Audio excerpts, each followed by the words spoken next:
So guys, my top two favorite topics in life are the teachings of non-duality and the illusion of free will. And there's a reason for that, because my whole thing in this life is to find inner peace. And these two teachings have brought me 80 to 90% of the way there. And this video isn't going to be detailed descriptions of non-duality or why you don't have free will. This will be part of a free will playlist on my channel. Now, here's the thing I've noticed and I've taken for granted. I've been into spiritual teachings for the last 11 years. And like I said, one thing I take for granted is your mind eventually flips from dualistic thinking into paradoxical thinking. And my mind is in paradoxical thinking for many years now. And I take it for granted that when I'm speaking, others might not be in that state yet. And then all this can sound confusing. What do I mean by paradoxical thinking? Well, you need to be able to hold two things true at the same time. You can clearly realize any way you look at it, through spirituality, you don't have free will. Through scientific investigation, you don't have free will.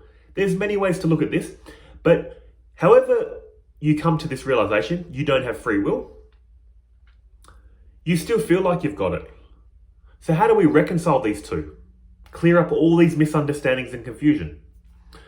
First of all, briefly, from a spiritual point of view, why don't you have free will? This is what non-duality is showing you. When you truly understand what they're saying about your true self, that it has non-objective qualities. That's the whole point of self-inquiry. Realize your true self, non-objective qualities.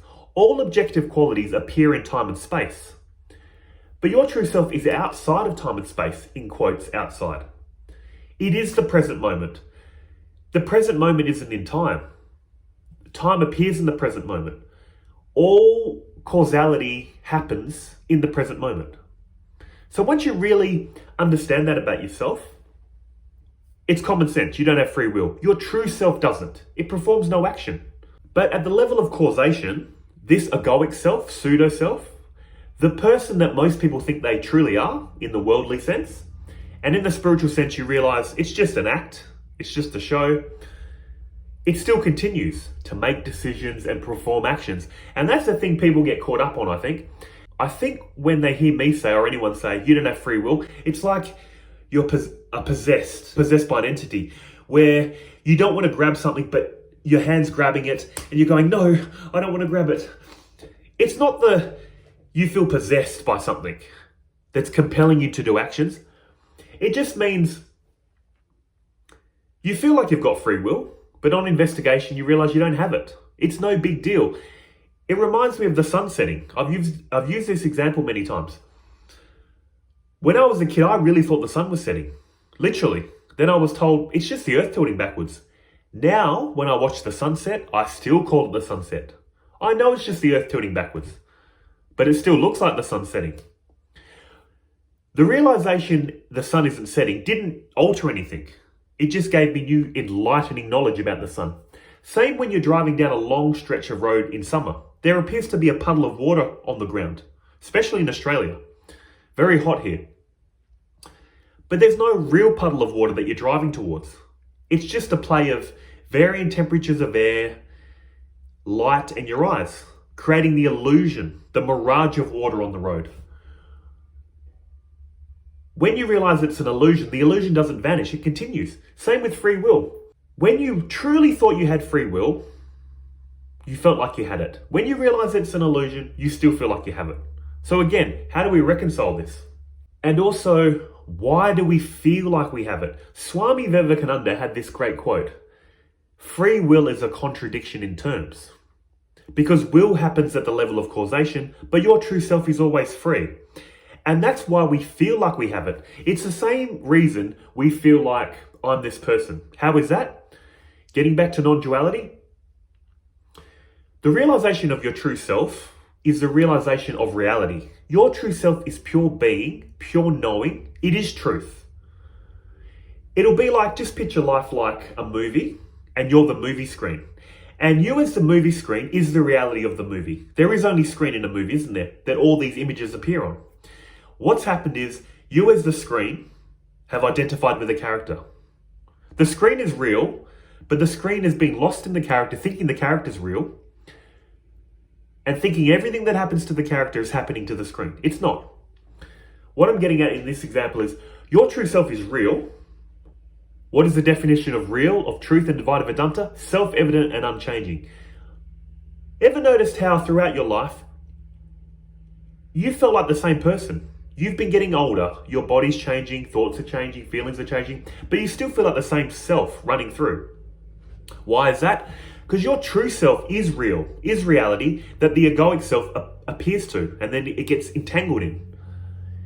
That's why there's that paradox of thinking, I feel real, I feel unchanging, yet I'm changing. Because your true source, your true self is unchanging. That is projecting a changing egoic self that you take to be yourself. That's why that's happening. And this is exactly the same thing that's happening with free will. Why do you feel intuitively free at your core? But when you look at this free will that you have on the level of causation, you realize, hang on, this reality is operating under the laws of cause and effect. On the atomic level, science will tell you this. It's deterministic. A was the cause of B, B is the cause of C, C is the cause of D, so on and so forth. At the atomic level, it's deterministic. You can understand that and go, fair enough, but I still feel like I've got free will. Even at the quantum level, they say reality is operating at randomness. I think they said it's random at the quantum level. Again, where's the free will in randomness? You might be getting smart and going, oh, but I heard science say time is an illusion. There is only the present moment. All this time and causation you're talking about, it doesn't exist. It's an illusion. Again, if there is only the present moment, which is true, how can you do anything in the present moment? The present moment is not in time and space. It's that which all time and space appears in. Again, where's your free will? See, so from the scientific level, there's no way around it. You have no free will. Let's run over to religion. Oh, God gave me free will. Again, ultimately, they'll say, yes, God gave you free will. But ultimately, what they want you to do in religion is freely give this free will you apparently have back to God. Surrender your free will to God and say, God, this is your world. This is your will. I'm offloading the free will you've given me to you. You take care of it. It's your world anyway. That's what they ultimately want you to do in religion. Guys, there's no way around it. Science, religion, realizing your true self in non-duality, you have no free will. But again, why do you feel free? It's the same reason you feel real as this person. Because your essence is freedom itself. This is what Swami Vivekananda was driving at. Free will is a contradiction in terms. You're always free as your true self, but this egoic self happens at the level of will. So again, I'd just like to repeat, why do you feel real? Because your essence is real. That projects a fake egoic self. Why do you feel free? Because your essence is freedom itself. That projects an egoic version of you and your true self is so free that it can freely choose to forget its true self, freely think I'm living a life, I was born, living, gonna die, I have free will. It's freely chosen that. Also, your true self will inevitably freely choose to remember itself.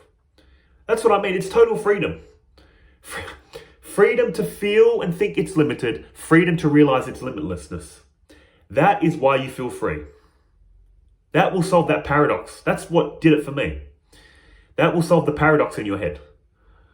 Your true self is real and free, but projects an egoic self that feels limited and free, but ultimately isn't free. Paradoxical thinking, guys. And I've said a lot, and I hope it makes sense, either now or in the future. But here's the thing. Once you realize free will is an illusion, how are you supposed to live your life moving forward? And here's some recommendations that I found very useful. Because when I heard these teachings that you don't have free will, I was very resistant to that teaching. I thought, this is ridiculous. I can freely choose. I can freely do things. Yes, choice and action happens. And I was very stubborn too. I remember when I was first getting into these teachings, I thought, no free will, hey? Let's see about that. I remember on a day off, I thought, I'm going to lie in bed. I've got no free will, so I'm just going to lay there. I'm not going to move. No free will, right? But then what happened? At a certain point, I needed to go to the toilet, so I got up and went. And then I thought, okay, don't worry about that. Back to bed. That's the exception. Back to bed. Then I started feeling hungry. So I got out of bed, got some food. Then I got a phone call. I can't remember who it was, but they needed me somewhere. So I had to get in the car and drive. See what I'm saying? You can try to lay in bed thinking, I don't have free will, I'm not going to do anything. But this world compels you to act. Even the act of lying down is doing something. Even if you remain perfectly still, you're still breathing. You're still thinking. You're still feeling. This reality, this objective reality, is in constant flow, constant movement. And this egoic self is compelled to act. There's no way out of it. So you can try it. Try just to lay there. As long as possible, this world will get you to act. There's no way out of it. And that's what I'm saying. This world happens at the level of causation. This body and mind is part of this world. It's going to act in accordance with its conditioning, its environment. You just need to realize that. Realize your true self performs no action, but this egoic self performs a lot of action and makes a lot of decisions. Now, here's the trap you might get into in the beginning stages. You might be convinced of this. I've got no free will. But here's the thing you need to remember. If it's true for you, it's true for everyone. And how would you know if this teaching hasn't sunk in fully yet? The ego is so sneaky. It'll take these teachings and always benefit itself. By that I mean it will go, I like these teachings, I have no free will. So when it's told, do meditation, serve a higher power, help others, it goes, I can't, I have no free will. I wish I could, but I'm not free to do that. But when it's told, if you invest in this stock, you'll make a lot of money. If you're single and do this, you'll get that person that you like.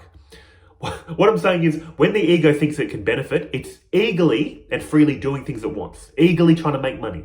Or meet a person if you're single and want a relationship. But when it's told, serve a God, meditate, be nice, I don't have free will. See what the ego's doing? It takes the teaching and uses it when it's convenient for itself, but not when it's not convenient. Also with other people. When it does the wrong thing, it goes, oh, I couldn't control myself. I don't have free will. I said and done the wrong thing. Not my fault. But when others do and say the wrong thing, it quickly gets angry, quickly judges. I'm only saying this because when you kind of like this idea, but it's not fully integrated, this is what's going to happen. What I just mentioned. The ego uses the teaching on itself, gets all the benefits, but doesn't apply it to the world. When this teaching truly sinks in, you'll give yourself a pass deep down. You'll say, look, I ultimately can't control what I'm thinking, saying and doing. I also acknowledge I live in a society where if you say and do the wrong thing, there are consequences. So you need to accept the consequences of your actions. But deep down knowing I couldn't control it. Also, you'll give others a pass. Deep down, you'll realize they can't control what they're doing and saying. But again, we live in a society. So if you do what society deems as wrong, you're punished. If you do what society deems as good, you're rewarded. So you can have this thing where deep down you realize no one can control anything. But on the level of appearance, yes, we have to act like we have free will. Talk like we've got free will. Reward and punish people appropriately. And here's a powerful way to flip this teaching. What did the ego do originally? It wants to give itself a pass. I don't have free will. I can't serve a God. I can't do spiritual practice. But then it quickly wants to do worldly things and it wants to judge and blame others. How do we flip it to make it even more powerful? Apply this teaching of no free will to the world. Give others a pass. Be understanding for them. Think they don't know what they're doing and saying. Give them a pass. Give them patience, forgiveness, understanding. But for yourself, this feeling of free will, flip it. Where you say to yourself, the world doesn't have free will, but I do. So freely choose, again, to meditate, to pray to a God, to help others. This will be very powerful because what did the ego want to do? Give yourself a pass, judge the world. Now, what are we going to do? Reverse it. Take responsibility for your actions. Freely do the right thing, but give the world a pass. This is the total reverse of ego. And it's going to help you so much. It's especially going to reconcile that thought in your head. And I've had this happen in these comment sections. I talk about, quite naturally, do this, do that. Try not to do this, try not to do that. And people will say, I have no free will. Why are you telling me to do this and that? Because again, you feel like you've got it. I feel like I'm giving you advice. You feel like you're hearing advice. So take that feeling and apply what I'm saying. Don't let your ego get all smart and disrupt your spiritual progress. That's all I'm saying. We have to talk like I've got free will. I did this, you did that. We have to do this on the level of appearance. So don't overthink it too much. I'm saying do this. Go do it if you're so inclined. Freely do it if you're so inclined. And if you're not, don't do it. But all the while knowing deep down, your true self does nothing. Your true self isn't in suffering. Your true self doesn't need to hear this. Your true self is that which is emanating this egoic self, hearing me giving you this advice right now. Again, guys, it's confusing, isn't it? Because you need paradoxical thinking. So to quickly wind up this video, guys, because I say a lot in these videos, they're not scripted and I get excited. Just a quick summary and a review of what I've said and how this will affect your life in a practical way. How do I live life? Let's use me as an example. I don't believe in free will. How has this teaching affected me? Deep down, I know life is just living life. I've mentioned this many times. I view life like a movie. That we're all movie characters. We're all like method actors. We're all reading a script. That's how I view it. But we've absorbed this script. We've absorbed our lines so well. We're such a good method actor that we truly believe these are my thoughts and actions. But they're just the actions, thoughts, and speech of the movie character that we're playing. This egoic self. So that's why deep down I have a sense of peace. I feel like I'm not doing anything. But again, this egoic self is performing actions. This egoic self is making videos. That's my role as this character. And your character in this moment is to hear this. And your character in this moment is to think, that makes sense, or this is ridiculous. Your true self performs no action, doesn't need all this spiritual talk, isn't in time and space. All this talk, all this happening in time and space is for the egoic self. So again, you're going to have paradoxical thinking once all this sinks in. You're at total peace. Your true self is at total peace. Has, is, always will be. But this egoic self is hearing this stuff, doing spiritual practices, thinking about this free will topic. Is it true or is it not? Hold these two paradoxical ways of thinking and life will be such a breeze. Also remember, deep down, no one can control what they're doing and saying at the deeper sense, but on the level of appearance, we have to still talk. Like, I did this, you did that. When I perform actions that society deems as good, I get rewarded. When I perform actions society deems as bad, I get punished. Me and you. So at the level of appearance, all the laws of reality hold. It's all good. But deep down, this will solve the problem of your suffering. Realizing, I'm not doing anything. That's the best way I can describe it, guys. You know when this is working, like I said, when you just have this sense of peace. When you have this sense of, I'm not doing anything, ultimately. But at the level of appearance, a lot's happening. And there's a lot of praise and blame for yourself and others. But ultimately, it's all a show. That's the best way I can describe it. As always, guys, hope this video helps, and I'll see you beautiful people in the next one. Take care.